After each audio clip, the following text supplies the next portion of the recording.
গাভীর বাচ্চা প্রসবের পরই এই জটিলতা দেখা দিতে পারে বা এই সমস্যাটি দেখা দিতে পারে।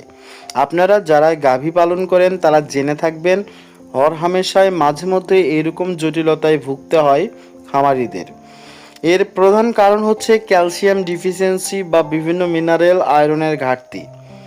যদি ওই গরুটি, আমার হাতে যে গরুটি দেখতে পাচ্ছেন, এই গরুটির শরীর কিন্তু অনেকটাই দুর্বল। তো আজকের এই ভিডিওতে আমরা জানবো কিভাবে এটা আমরা আগে থেকে রিকভারি করতে পারবো। তো এরকম সমস্যা যদি কোনো গরুর হয়ে থাকে, গরুটার যদি শরীর দুর্বল হয়ে থাকে, আমাদের উচিত তার প্রোটিন পার্সেন্ট শরীর বা বডি ওয়েটের 2% যে খাবারটা দেওয়া উচিত, গর্ভ অবস্থায় তার চেয়ে একটু বেশি দেওয়া উচিত, কারণ তার পেটে আরেকটি গরু বা আরেকটি বাচ্চা রয়েছে। তাহলে এই সমস্যাটা হবে না ইনশাল্লাহ।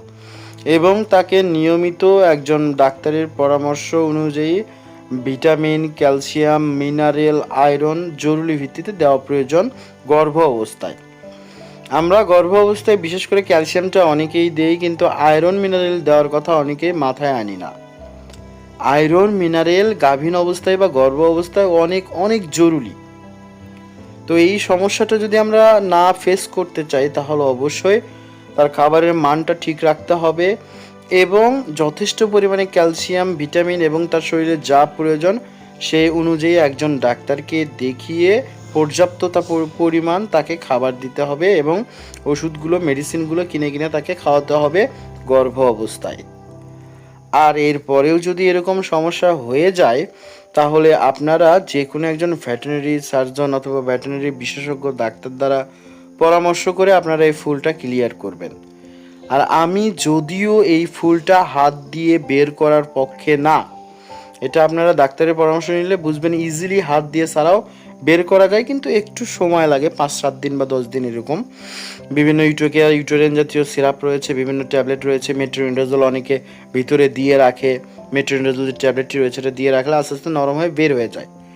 কিন্তু আমি এই খামারিকে বোঝাতে অক্ষম, যার ফলে বাধ্য হয়ে আমাকে হাত দিতে হয়েছে এবং আস্তে আস্তে সুন্দরভাবে সেই গিটগুলো বা জয়েন্টগুলো খুলে খুলে ফুলটি বের করতে হয়েছে বা প্লাসেন্টা বের করতে হয়েছে।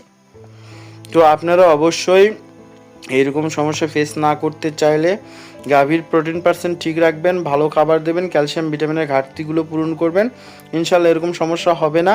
এবং নর্মাল ডেলিভারির জন্য বিভিন্ন ওষুধ পাওয়া যায়, রেনাডিকাট, মাইনেস, অনেক ওষুধ পাওয়া যায়। এগুলো আপনার বিয়ানের 15 থেকে 20 দিন আগে খাওয়াবেন, তাহলে ইনশাল্লাহ এরকম সমস্যার সম্মুখীন আপনারা হবেন না আশা করি।